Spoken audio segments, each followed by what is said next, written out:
그 북한이요. 음. 요즘에 많이 불안해요. 그죠? 그 메시지가 뭐 신년에 뭐 우리나라하고 이제 다른 나라 대 나라다라고 얘기하기도 하고.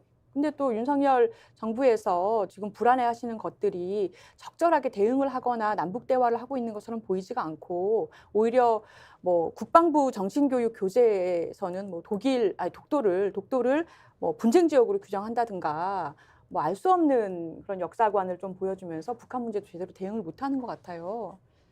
어떻게 보셨어요? 신년에 뭐 북한에서 나온 메시지 어떻게 보셨어요? 근데 그 윤석열 씨가 대통령이 될 경우에 제가 이제 대선 때 한 말입니다. 남북 관계는 옛날 권위주의 정권 시대로 돌아갈 거다 그렇게 제가 말했거든요. 다 예측됐던 거잖아요. 그러니까 그 하나도 놀라울 게 없고요. 북한이 저러는 것도 예측됐던 거죠. 그러니까 저는 한때는 김정은 국무위원장이 계몽군주가 됐으면 좋겠다라는 생각을 했어요. 네, 그 말씀하신 적 있죠. 예. 그랬더니 계몽군주라고 제가 차장한 것처럼 또 언론에서 엄청나게 저를 때렸는데 저는 계몽군주가 됐으면 좋겠다고 생각했고 지금도 그런 바람을 갖고 있어요. 왜냐하면 저런 완벽한 독재 체제에 가까운 그런 체제에서는 아래에서 이 혁명이 일어나기가 되게 어렵기 때문에 변화가 일어나려면 권력자가 움직여야 돼요. 역사의 사례를 보면 그렇거든요. 옛날 전제군주정 시대에 사회가 바뀌는 데는 러시아 같으면 이제 알렉산드로 3세가 굉장히 컸고요. 그 전에 피오트르 대제가 있었고요. 그 다음에 이제 오스트리아 같은 경우도 옛날 합스부르크 제국에 그 계몽군주가 있었고요.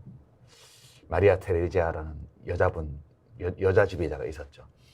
이제 그렇게 계몽군주가 좀 뭐 생각을 바꾸고 움직일 때 의미 있는 변화가 일어날 수 있는 거여서 그런 소망을 좀 갖고 있었는데 어릴 때 유럽의 생활도 해본 사람이고 근데 여러 가지를 검토한 끝에 전제군주의 길을 가기로 한 것 같아요. 네, 그러니까 계몽군주가 된다는 것은 이렇게 부작용을 크게 겪지 않고 이 체제를 좀 더 문명적인 체제로 바꾸겠다는 의지를 가져야 그 여러 가지 손해를 감수하면서 계몽군주의 역할을 할 수 있는 건데 그거 안 되는 것 같아요. 지금 봐서는. 그러니까 자기의 권력 유지를 최우선의 과제로 설정을 했고 그래서 계몽군주의 길에서는 아주 멀어지고 있다 그렇게 생각하고요. 어제 나온 김여정 담화 같은 걸 보면 그것은 국가 운영자의 언어가 아니에요. 그것은 지금 우리나라 여당의 비대위원장이 그런 어법 쓴다고 비판하는 분들이 꽤 있잖아요. 근데 여기는 당의 비대위원장에 불과한데 저기는 절대 권력을 갖고 있는 사실상 전제군주의 랭킹 넘버 2에 해당되는 사람이잖아요, 김여정이. 근데 어제 나온 그 신년 담화를 보면 이 비아냥과 비꼼이 그 예술적 수준으로 올라 있잖아요. 저런 그 마인드를 가지고는 계몽군주 역할을 할 수 없다. 그렇게 보고 그 점은 제가 좀 헛된 기대를 했던가 보다 이런 생각을 좀 하죠. 그 윤석열 대통령의 대북 정책에 관해서 NK뉴스라는 곳에서 이게 평가할 만하냐라고 물어보니까 한 58%가 뭐 부정적이다, 효율적이지 않았다 이런 이제 보도가 나왔더라고요. NK뉴스 같은 경우는 사실은 상당히 이제 보수적인 매체인데 전 세계 한 450개 전문가들 중에서 한 100여 명한테 응답을 받아가지고 한 58%가 그 응답자들도 한 58%가 효율적이지 않다 이렇게 나왔는데 그 중에서 아주 눈에 띄는 응답이 왜 효율적이지 않냐면 바뀌든 안 바뀌든 한국의 정권이 바뀌든 안 바뀌든 북한은 똑같이 행동할 것이기 때문에 뭐라고 평가하기도 힘들다. 효율적인지 안 효율적인지 58%는 효율적이지 않다라고 이야기를 했는데 그래서 저는 그런 생각이 가끔 드는 거예요. 네. 만약에 또 민주정권으로 바뀌면 북한을 얼만큼 변화시킬 수 있을까? 그 5년 동안에. 근데 북한을 변화시킨다는 생각 자체가 잘못된 거예요. 잘못된 겁니까? 예. 우리가 북한을 변화시킬 수 없어요. 북한은 스스로 변화를 선택할 때만 변화할 수 있는 거고 우리가 할 수 있는 것은 변화의 가능성, 그 변화가 일어났을 때 좋은 점 이런 것들을 미리 좀 맛볼 수 있게끔 환경을 만들어주는 게 우리가 할 수 있는 일의 전부라고 저는 생각해요. 예. 우리가 무슨 수로 유엔 회원국이고 현실의 국가 권력으로 있는 저 완벽한 가부장 체제 또는 전체주의 체제인데 예. 저거를 우리가 무슨 수로 바꿔요? 우리가 바꾼다는 것은 불가능한 일이고요. 우리는 다른 선택지가 있을 수 있음을 계속해서 보여주는 것 외에는 우리가 할 수 있는 게 없어요. 북한에게. 예, 그러니까 그게 햇볕 정책이고요. 그러니까 지금의 대북 정책은 노태우 대통령 이전으로 간 거예요.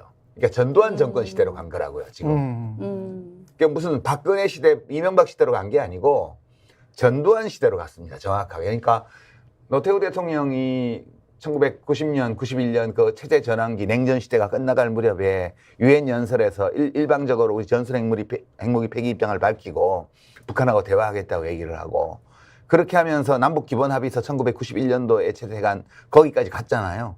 그러니까 노태우 대통령이 우리 대통령으로서는 처음으로 북한을 관리해야 될 위험, 예, 그전에는 말살해야 할 적에서 관리해야 할 위험으로 북한을 바꾼 거거든요.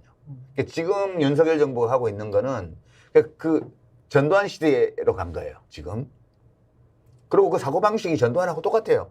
북한 문제를 바라보는, 한반도 문제를 바라보는 이 시야, 국제정세를 바라보는 시야가 그 40년 전 냉전 시대에 그걸 그냥 갖고 있고요. 그러니까 당연한 거죠.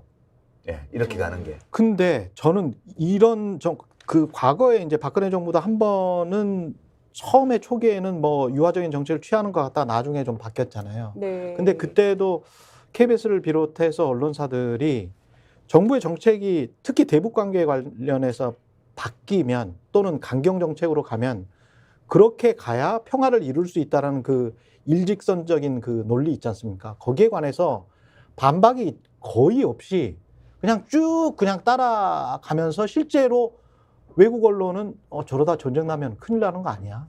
저기 핵이 뭐 20, 30개에서 100개까지 있다는데 북한이 뭐 이런 거를 계속 기사에 써주거든요. 근데 한국은 핵전쟁의 위협이랄지 실제 전쟁이 일어나면 얼마나 피해가 클지에 관한 것들은 갑자기 사라져버리는 거예요, 언론에서.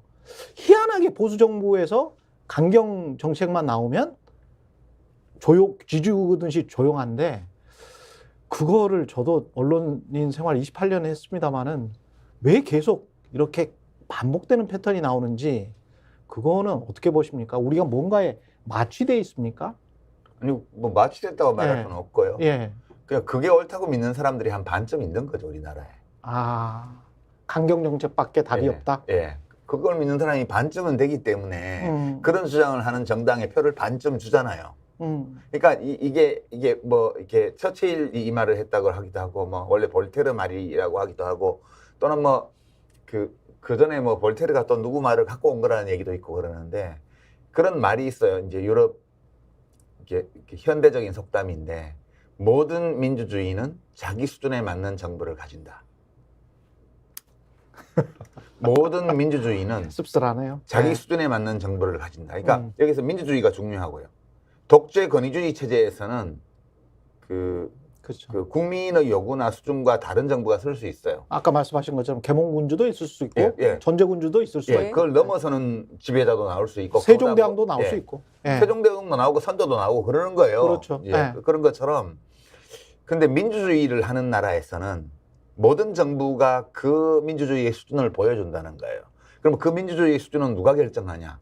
그러면 국민들 개개인과 그다음에 그 민주주의 제도의 어떤 장단점과 그 제도를 운용하는 능력과 그다음에 민주주의 제도를 운영하면서 관계를 맺어나가는 어떤 문화 또는 관행과 의식과 이런 모든 것들이 다 합쳐져서 그 나라 정부의 수준을 결정한다는 거예요. 그러니까 윤석열 정부는 그러니까 2022년의 대한민국 민주주의의 수준을 보여준 사건이에요. 이 윤석열의 당선이라는 것은. 그리고 지금 대북 정책, 뭐 독도를 분쟁 지역이라고 국방부 장관이 얘기하는 거 이 모든 것들은 그 수준이 어떤 수준인지를 지금 명백하게 드러내주는 과정이에요. 이게 대선 과정에서는 언론이 거의 친윤이 90% 이상 친윤이었다고 저는 보는데 그 수준을 감췄단 말이에요.